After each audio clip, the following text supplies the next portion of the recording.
The council chamber fell silent as Ambassador Chen Wei walked to the center platform. Around her, representatives from 247 species watched with eyes. Sensors and organs humans had no names for. Some of those eyes showed anger. Others showed something close to disgust. A few showed what might have been curiosity. Chun had been an ambassador for 12 years. She had negotiated trade deals, resolved border disputes, and once talked down a war fleet that was ready to glass an entire planet over a misunderstanding about mining rights. But she had never felt the weight of so many stares quite like this. Ambassador Chen Wei of Earth. Counselor Vex Roth spoke from his elevated seat. The crystalline being's voice echoed through translation devices in 1,000 languages. You stand here to answer for the crimes committed by the human vessel Mercy's Run. Do you understand the charges? I do, Chun said. Her voice stayed calm, though her heart hammered in her chest. Then let us review what your species has done. Vexroth gestured, and a holographic display filled the air above them. It showed a star system, red markers indicating quarantine boundaries. 3 days ago, the human medical vessel Mercy's Run deliberately entered the Kelver system. This system has been under Galactic Quarantine Protocol 7 for 200 standard years. The reasons for this quarantine are known to all member species. A biological weapon was released there. Millions died. The entire system was sealed to prevent the pathogen from spreading.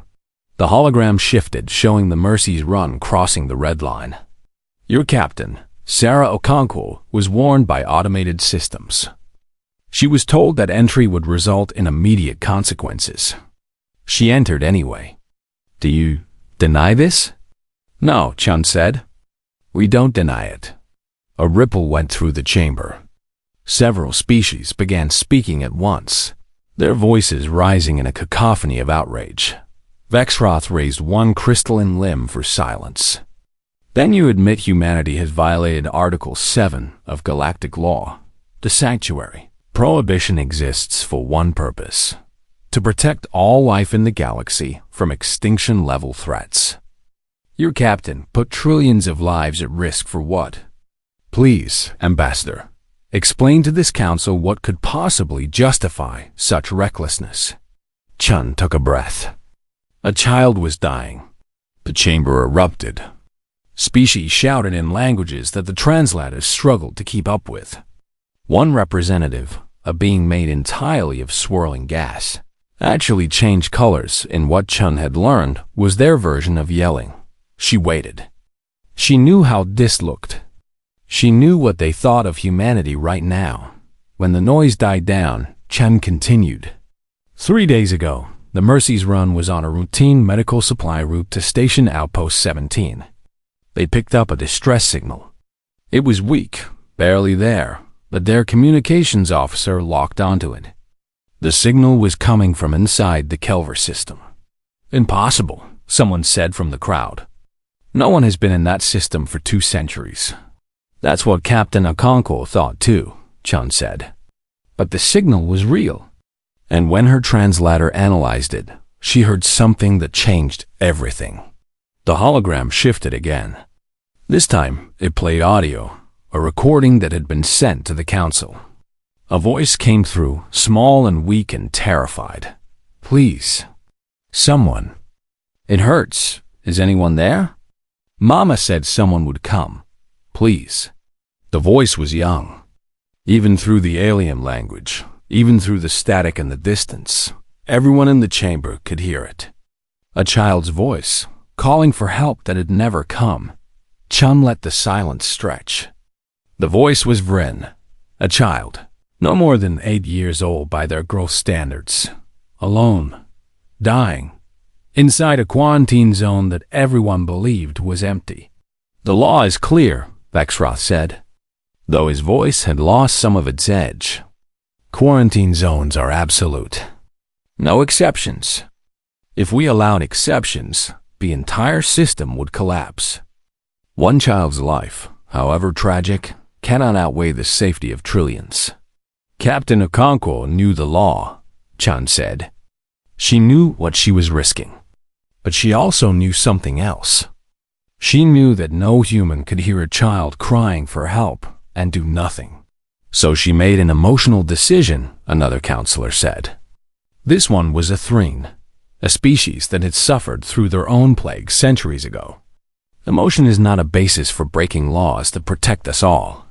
She made a human decision, Chun corrected. She called her crew together. She explained the situation. She told them about the law, about the consequences, about the risk. She told them they could refuse, and no one would blame them. She gave them 5 minutes to decide. The hologram showed the Mercies run again, this time from the inside. Captain Okonkwo stood on the bridge, surrounded by her crew. The vote was unanimous, Chun said. All 47 crew members voted to go in. They knew they might die. They knew they might face charges. They knew their families might suffer consequences. They went anyway, because of one child? Vexroth asked. Because she was a child, Chun said. Because she was alone and scared and in pain. Because leaving her, there was something none of them could live with. The chamber was quiet now. Chun could see the calculations happening behind alien eyes. They were thinking about their own young, their own families. But they were also thinking about the law, about precedent, about what would happen if every species decided they could break quarantine whenever their emotions demanded it. What Captain Okonkwo did next, Chun continued, was break approximately 17 more laws. She and her crew entered the Kelver system. They found the old research station where the signal originated. They suited up in hazmat gear and went inside. And the child? Someone asked quietly. They found her, Chun said. Her name is Lyra. She was lying in a medical bay, suffering from radiation poisoning and exposure to the very bioweapon that caused the quarantine in the first place. By all galactic medical protocols, she was beyond saving. The logical thing, the safe thing, was to leave her there and seal the system again. But they didn't, Vexroth said. They didn't, Chun agreed. Dr. James Foster, the ship's chief medical officer, used experimental techniques that are not approved by galactic medical ethics boards. He combined human stem cell therapy with Rin physiology in ways that had never been tested. It was dangerous. It was unauthorized. It worked. Chun pulled up another image. This one showed a small Vrin child. Her iridescent skin still pale but alive, breathing, sleeping in a medical pod aboard the Mercy's Run. While Dr. Foster was saving Lyra's life, Council enforcement fleets arrived. Commander Jacro ordered the Mercy's Run to leave immediately or be destroyed. Captain Okonkwo refused. She told the commander that they had a patient in critical condition and they would not abandon her. She told him to fire if he must. That is an act of defiance against lawful authority, Vexroth said. It is, Chun agreed. It's also the moment that Commander G. Krell faced an impossible choice of his own. His laws told him to fire on the Mercy's Run, but his own species' laws also forbid firing on medical vessels engaged in Mercy missions. He chose to wait, creating a standoff that lasted 6 hours, Vexroth finished. Yes, we know the rest. The question before this council is simple, Ambassador Chun. What should we do about humanity? Your species has shown it will break our most sacred laws whenever you feel justified. How can we trust you? How can we allow you to remain in the galactic community when you've proven you consider yourselves above our laws? Chun looked around the chamber one more time. She saw the anger, the fear, the uncertainty. She understood it. Humanity was young, barely 200 years into galactic society. They were still learning the rules, still finding their place. But some things, some fundamental things, could not be compromised. You asked me to explain what could justify such recklessness, Chun said quietly. I can give you the answer in 3 words. She was a child. That's all. That's everything. And if you want to punish humanity for believing that a child's life is worth any risk, then I suppose you'll have to do what you think is right." The silence that followed was absolute. Captain Sarah Okonkwo had been awake for 36 hours when they found the research station. The Mercy's run drifted through the dead system, scanners sweeping across abandoned colonies and shattered orbital platforms. Everything here was a ghost, left behind when the evacuation orders came 200 years ago. "Signals getting stronger," Lieutenant Park said from communications. "Definitely coming from the fourth planet, surface installation. But Captain, I'm picking up radiation levels that are off the charts. Whatever hit this place, it's still hot down there." Sarah studied the readings on her screen. The planet below had once been beautiful from what the records showed. Green continents, blue oceans, cities that glowed at night. Now it was gray and brown. The atmosphere choked with dust that never settled. "How long can we stay in hazmat suits in that environment?" she asked. Dr. James Foster pulled up the data. He was a thin man with gray hair and steady hands. 2 hours maximum before the suits start breaking down.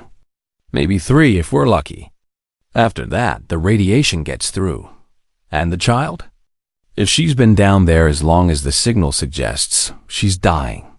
Maybe already dead. Foster paused.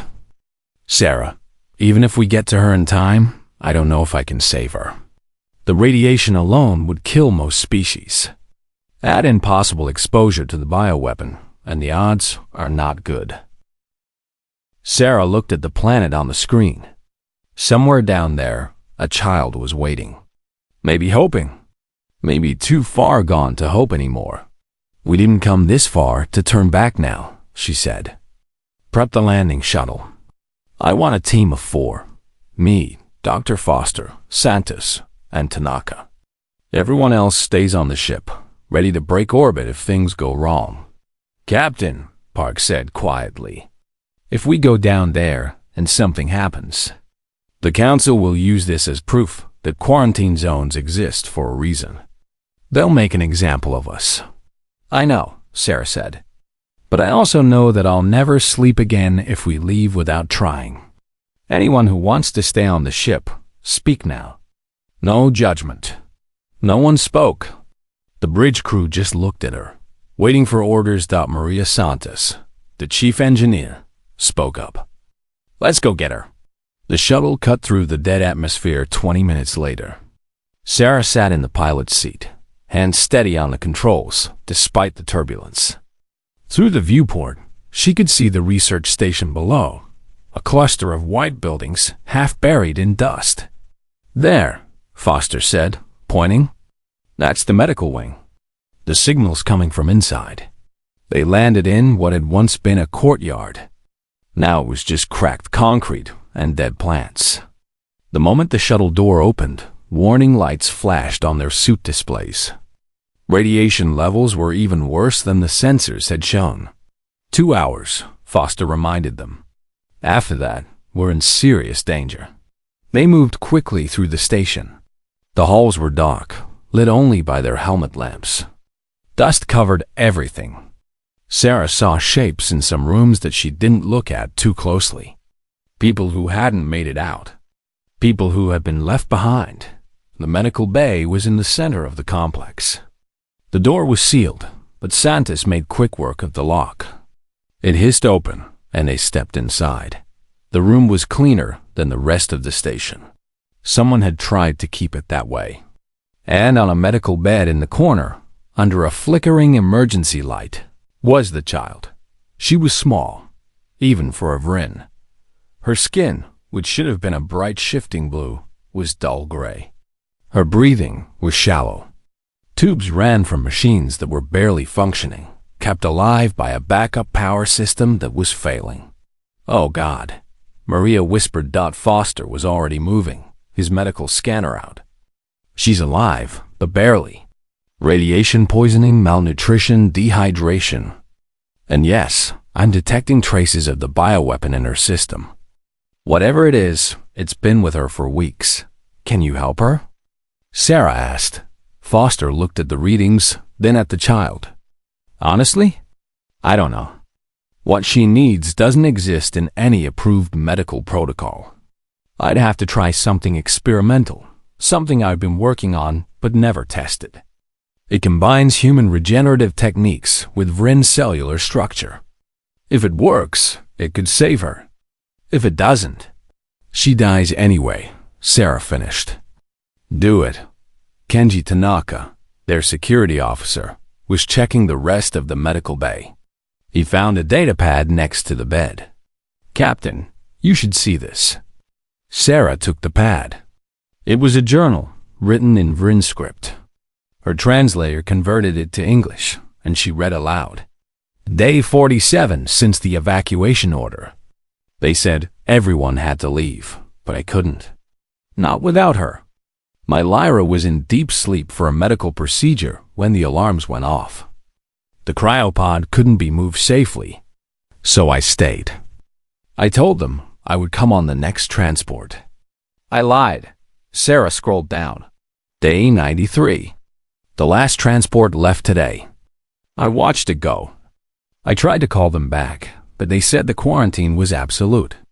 No exceptions. They told me that staying was my choice and I would have to live with the consequences. They didn't understand. How could I leave my daughter? Maria was crying inside her helmet. Sarah kept reading. Day 168. The radiation is worse. I'm sick now. But Lyra's pod is still working. The backup power should last for years. Someone will come. Someone has to come. No one leaves a child alone. No one. The last entry was dated almost 3 weeks ago. Day 215. Power failure woke Lyra early. I tried to fix it, but I'm too weak. She's scared. She doesn't understand why we're here alone. I told her someone would come. I told her to be brave. I told her to call for help. I hope I wasn't lying. I hope someone hears her. Please, if anyone finds this, don't be angry at the council. They were following their laws. But please save my daughter. Her name is Lyra. She likes stories about stars. She's afraid of the dark.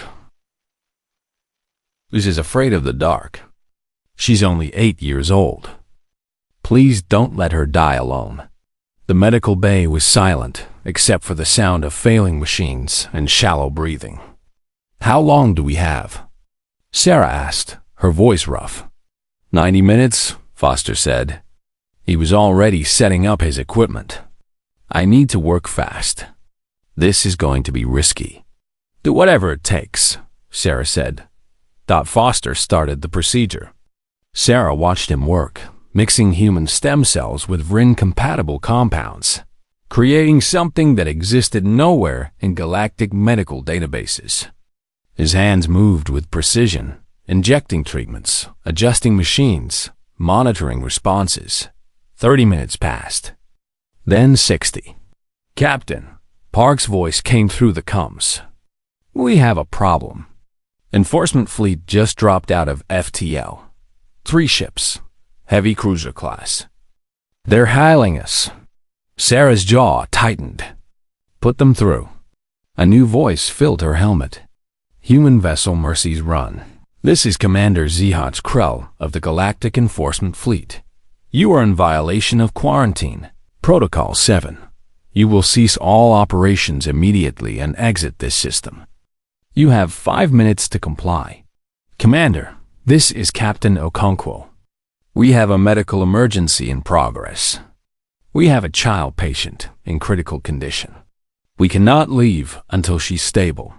Captain, the law is clear. There are no exceptions to quarantine protocols.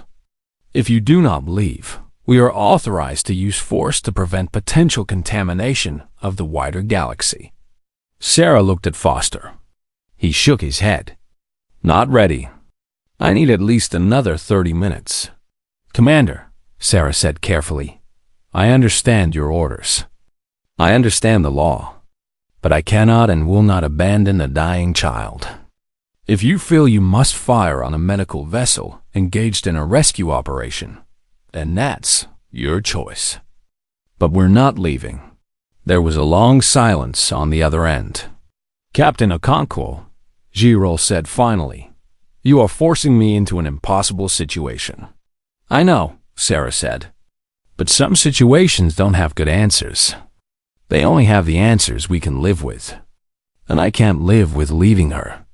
Another silence. "Then, you have 1 hour. After that, I will have no choice." To come when dead, Foster looked up. "Did he just give us time?" "He gave us a chance," Sarah said. "Don't waste it." Foster turned back to his patient. Lyra's color was starting to change, the gray fading slightly. Her breathing was getting stronger.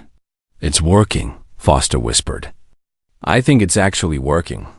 45 minutes later, Lyra's eyes opened.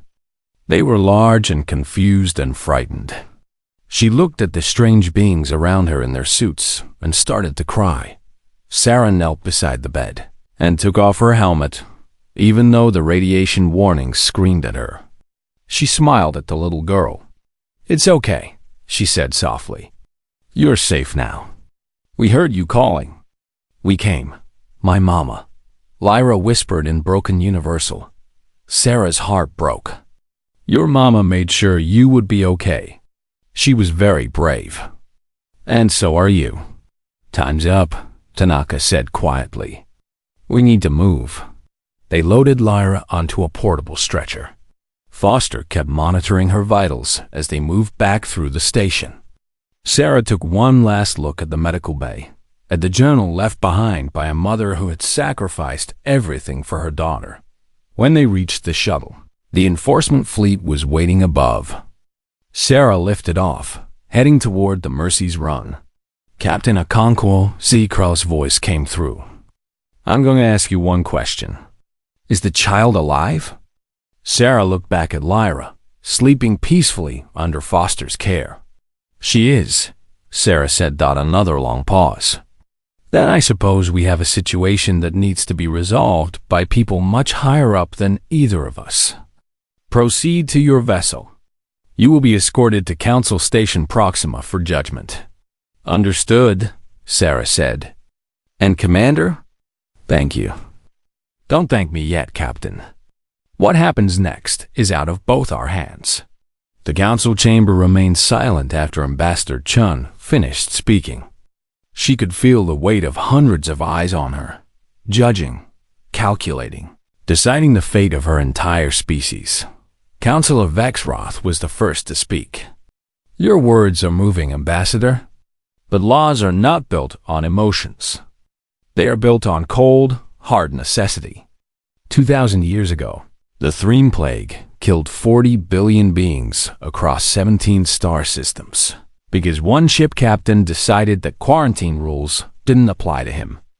He had good reasons, too. He was carrying refugees from a war zone, children among them. But one of those refugees carried the plague, and the rest is history written in mass graves." A Threme counselor rose from her seat. Her species had gray skin marked with silver lines, each line representing a family member lost to the plague. Some Threne had hundreds of lines. "Vexrath speaks truth," she said. "My people learned this lesson in blood. We understand the human impulse. We even respect it. But respect does not change reality. If we allow one exception to quarantine law, we create precedent.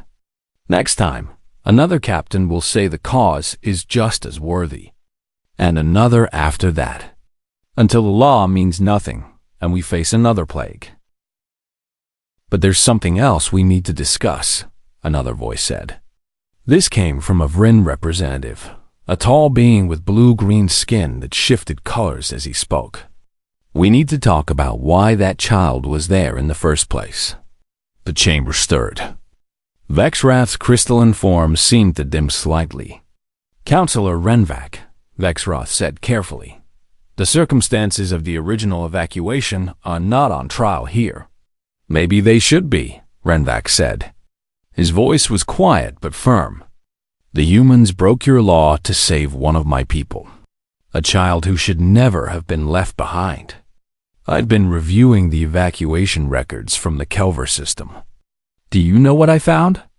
It pulled up a holographic display. 47 distress signals were sent from that research station over the course of 6 months. 47 times, someone called for help. And 47 times, those calls were ignored because regulations prohibited receiving transmissions from quarantine zones. The law was clear, Vexroth said. Opening communication channels risks contamination through data streams. It's happened before. So we let a mother and child die alone because we were afraid of infected data? Renvak's colors darkened to deep purple. Because following procedure was more important than verifying that our evacuation was complete?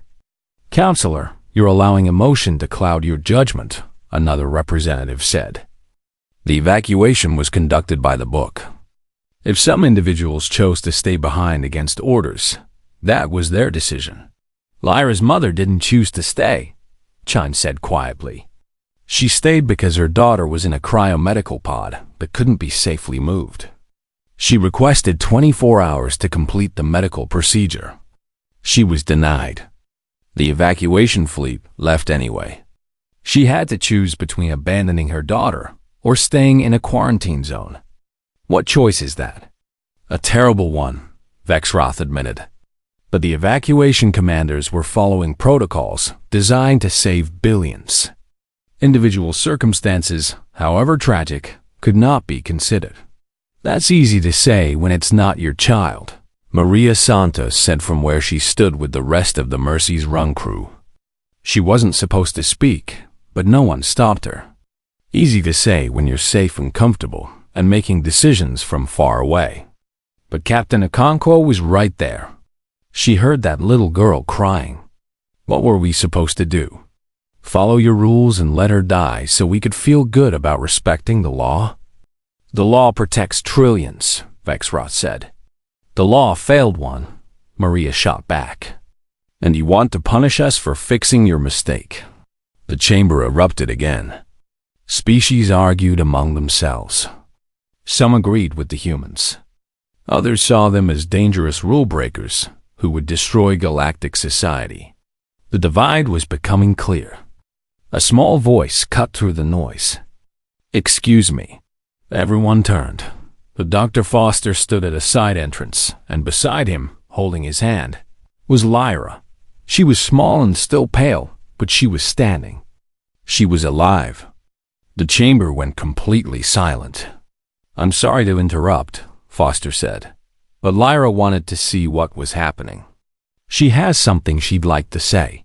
Lyra looked up at the massive chamber full of alien beings. She should have been terrified. Instead, she walked forward until she stood next to Ambassador Chun. When she spoke, her voice was tiny but clear. I heard you talking about my mama, she said in Universal, the words carefully pronounced. About how she broke the rules by staying with me. Are you going to say she was bad? No one answered. She told me stories while we waited, Lyra continued. She told me that people would come. She said that no matter how far away, no matter what the rules said, someone would hear me if I called for help. She believed that. She died believing that. Tears ran down Lyra's face, but she kept talking. For a long time, no one came. I thought maybe Mama was wrong. Maybe no one cared about the rules enough to break them. Maybe I wasn't important enough. She looked around the chamber. But then Captain Sarah heard me. And she came. She broke your rules, and she came. Lyra turned to face Vexwrath directly. Are you going to punish her for proving my mama right? The chamber was so quiet that the hum of the life support system seemed loud. Vexroth stared at the small child for a long moment. When he spoke, his voice was different, softer. Child, no one here thinks your life is not valuable. We are trying to prevent situations where many more children might die. By letting me die? Lyra asked simply. By following rules that usually save more lives than they cost, Vexroth said. But not mine, Lyra said. Your rules would have let me die. Captain Sarah's rules saved me. Which rules are better? A counselor from the back spoke up. She was from a species called the Mothers of Kex, known for their fierce protection of young across all species. The child asks a fair question, she said. I have read the medical reports. The bioweapon that caused the Kelver quarantine was present in Lyra's system. Yet she did not spread it. Dr. Foster's treatment not only saved her life, but also neutralized the pathogen. His experimental procedure has given us data that could help prevent future outbreaks. So tell me, what exactly was the cost of this law-breaking? One child saved, medical advancement made, and no contamination spread. What is the harm? The harm is precedent, Vexra said, but his voice lacked conviction. If we allow this, what stops the next violation? And the next? Perhaps we need some violations, Renvac said. Perhaps our laws have become so rigid that they've stopped serving their purpose. Laws should protect life, not let it slip through procedural cracks. That's chaos, another counselor argued. That's the end of organized society. That's flexibility, Chan said.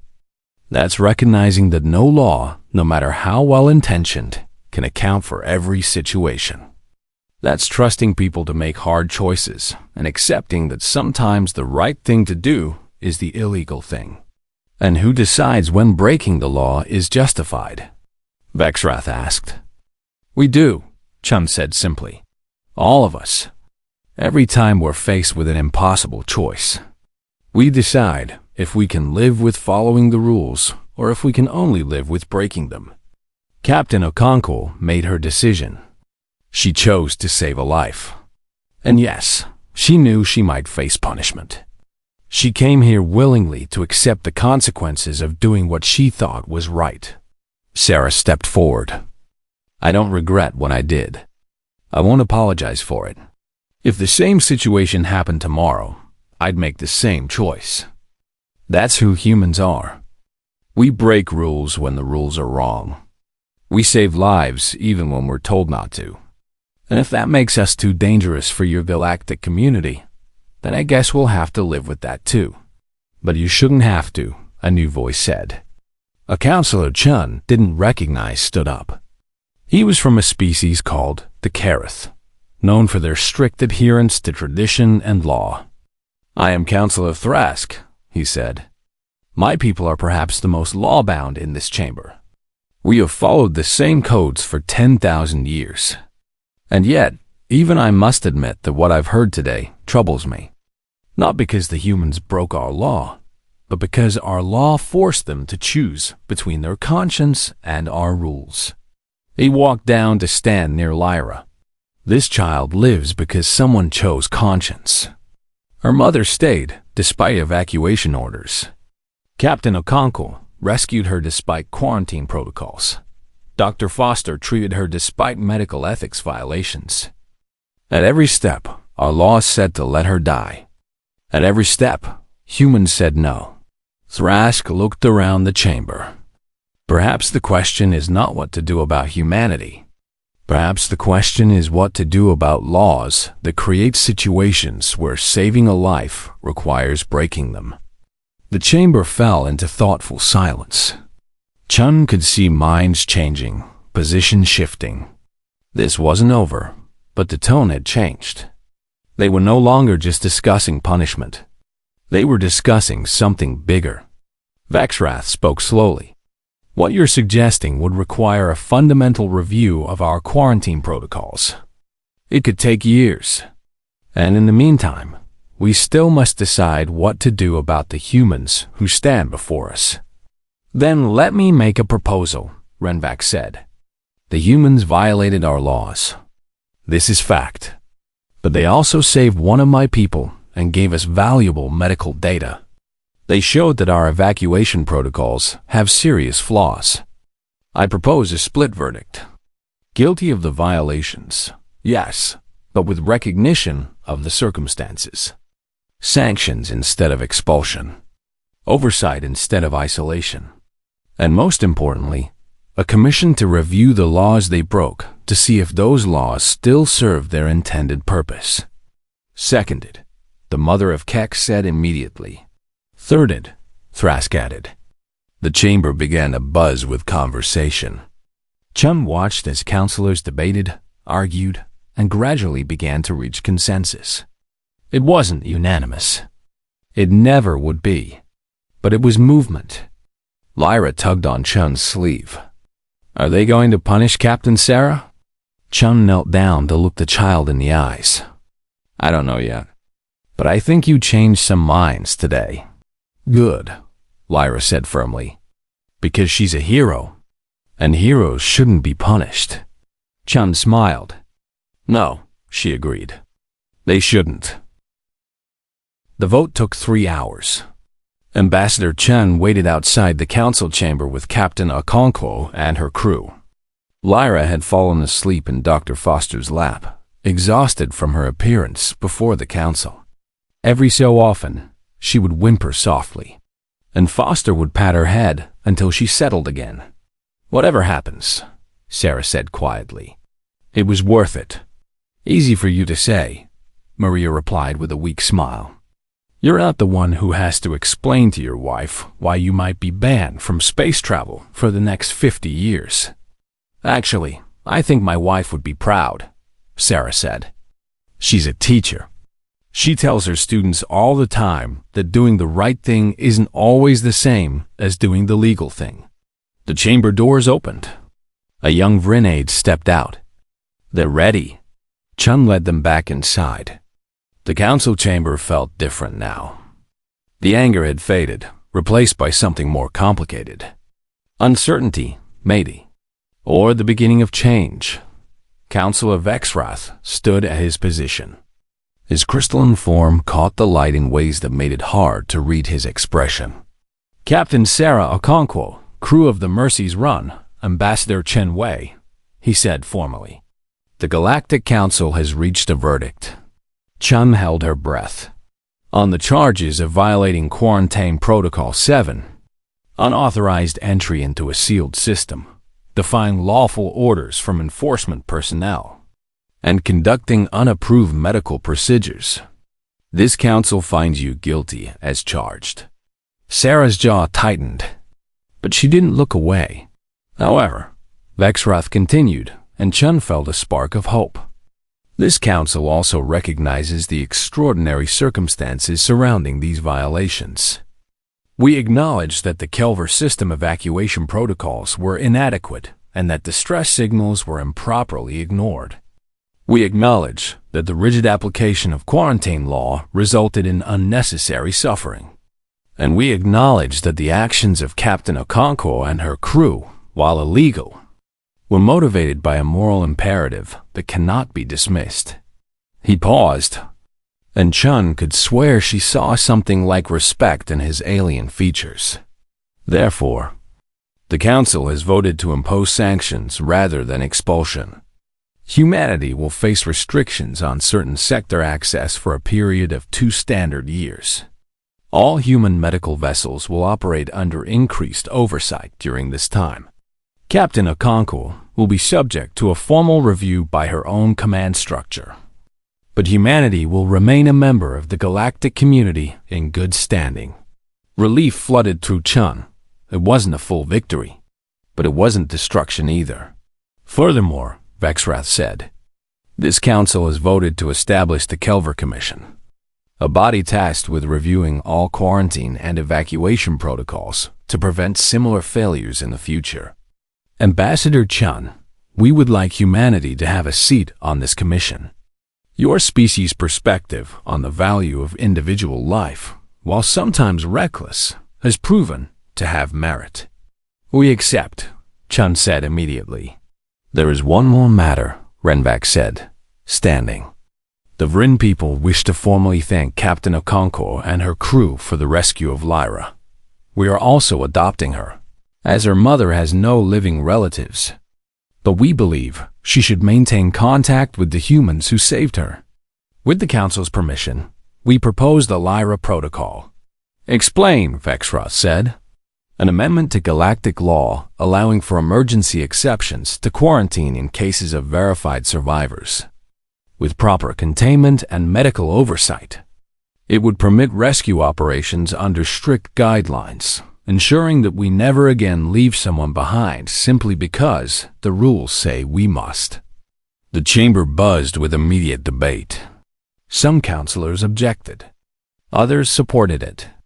The argument went on for nearly an hour before Vexroth called for order. This proposal requires extensive discussion and cannot be decided today, but it will be formally considered by the Law Reform Committee. Captain Okonkwo, your actions have started a conversation that will echo through galactic society for generations. Whether that's good or bad remains to be seen. I'll take it, Sarah said. The formal session ended. As the crowd dispersed, individual counselors approached the human delegation. Some offered congratulations. Others gave warnings. A few simply wanted to meet Lyra, who had woken up and was staring at everything with wide eyes. Counselor Thrask of the Kareth stopped in front of Sarah. Captain, my people value law above almost all things. What you did offends every principle I was raised to believe. And yet, I cannot argue with the result. You saved a life. You've given us reason to examine laws we thought were perfect. That is a rare gift. I just did what anyone would do, Sarah said. No, Thrask replied. You did what anyone should do. There's a difference. Most people, most species, would have followed the rules. Humans seem to have a talent for knowing when rules need to be broken. After he left, Maria nudged Sarah. Did he just compliment us or insult us? Both, I think, Sarah said with a tired smile. 3 weeks later, Sarah stood in the briefing room of Earth Space Command headquarters. Admiral Kowalski sat across from her, reading through the final report of the incident. Well, Captain, the Admiral said finally, you've certainly made things interesting. The Council sanctions mean we have to implement new oversight protocols for all medical vessels. That's a lot of paperwork. I'm sorry, sir, Sarah said, though her tone suggested she wasn't sorry at all. Don't be, Kowalski said, surprising her. You did something that needed doing. The Council knows it even if they can't say it outright. But we still have to follow proper procedure. You're being formally reprimanded for violating standing orders. It goes in your permanent record. Sarah nodded. She'd expected worse. However, the Admiral continued, you're also being reassigned. We're forming a new unit, the Humanitarian Exception Fleet. Ships authorized to respond to crisis situations that fall into the gray areas of galactic law. It'll be dangerous. You'll be walking a tightrope between what's legal and what's necessary. And if you mess up, the consequences could be severe. Sounds perfect, Sarah said. Sir, who's commanding this fleet? Kowalski smiled. You are, Captain. Or rather, you will be once the promotion goes through. Congratulations, Commodore Okonkwo. Sarah blinked.